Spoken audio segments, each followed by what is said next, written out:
स्मरण जो करा गया है हमारे यहाँ त्योहारों का, तिथियों का, वारों का, नक्षत्रों का, ये शंकर ने करा, ये कोई सहज नहीं। नारी अगर पति का नाम लेती है तो उसकी आयु तिल भर की क्षीण होती चली जाती है। कितना? तिल भर।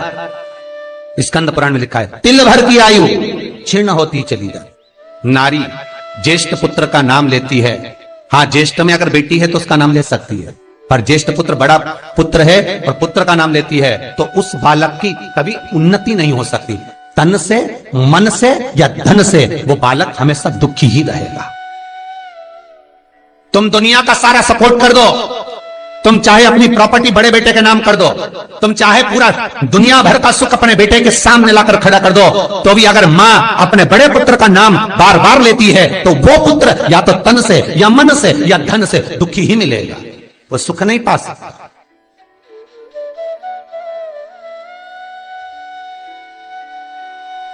और जिन जिन के घर में बड़ा पुत्र हो और बड़े पुत्र का नाम आप माताएं लेती हो तो उसकी दशा जरूर देख लेना एक बार। हो कथा गलत नहीं कह सकती, स्कंद पुराण कभी गलत नहीं जा सकती।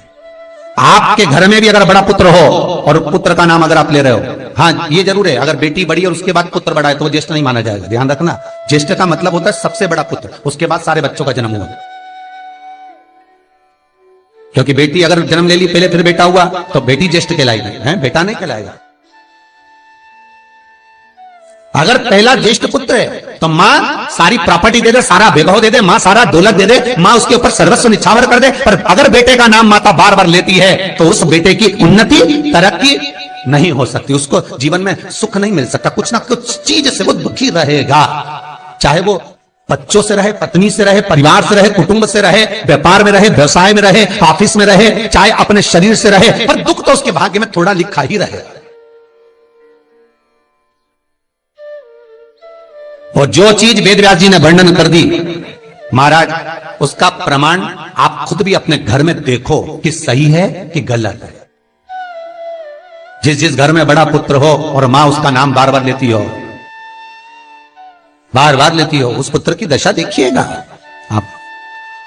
तन, मन और धन तीन तरह से। इसलिए निवेदन करूंगा मेरी माताओं से, आपका प्रेम बहुत है क्योंकि आपका बेटा बड़ा है, आपका पुत्र बड़ा है, आपका बहुत प्रेम है और बेटे का भी माता के प्रति बहुत प्रेम है, पर उस प्रेम में तुम्हारा जो संबोधन है बार बार नाम लेने का, उससे उसको तकलीफ हो सकती है। इसलिए निवेदन है, मेरे कृष्ण का नाम कृष्ण था पर यशोदा कभी कृष्ण नहीं बोली है, कभी नहीं, यशोदा कभी कृष्ण नहीं बोली।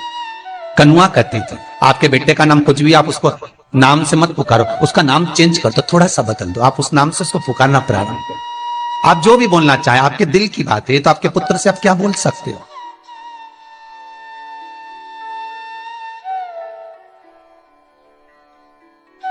मेरी कौशल्या मैया राम को केवल राम ही कहती थी।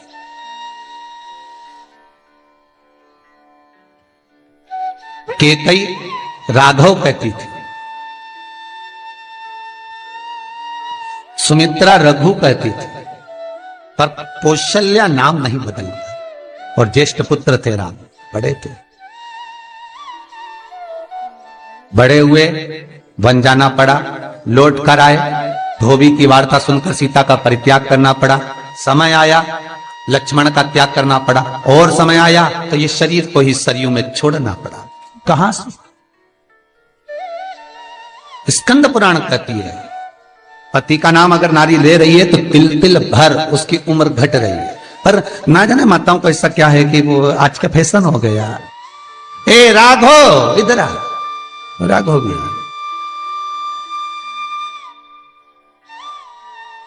नाम लेने में तिल भर की आयु घट जाती है। ज्येष्ठ पुत्र का नाम लेने में उसकी समृद्धि, उसका जो वैभव है, उसका जो सुख है वो घट रहा है। जिस गुरु से गुरु मंत्र लिया है, गुरु दीक्षा ली है, जिस गुरु से आपने गुरु मंत्र का स्मरण किया है, जिस गुरु से आपने गुरु मुख हुए हैं, जिस गुरु से आपने गुरु मंत्र लिया है, आपने अगर मंत्र ले लिया, चार जगह पर बात निकले, कोई पूछ भी ले कि आपने गुरु मंत्र किससे लिया, तो बता दो भैया हम तो वहां गए थे, वहां का जो गुरु जी है उनसे हमने गुरु मंत्र लिया, वही हमारे गुरु है।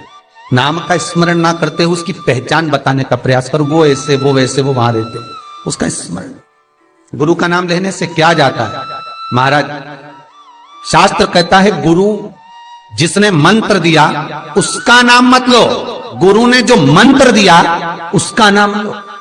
बहुत ध्यान देना महाराज, दुनिया के लोग गुरु का नाम लेकर बैठे हैं। उन गुरु जी से मंत्र लिया था तो उन्हीं का नाम लिया जाए, श्री ये मान जी, ये मान जी। अरे क्या नाम लेना, क्या नाम लेना?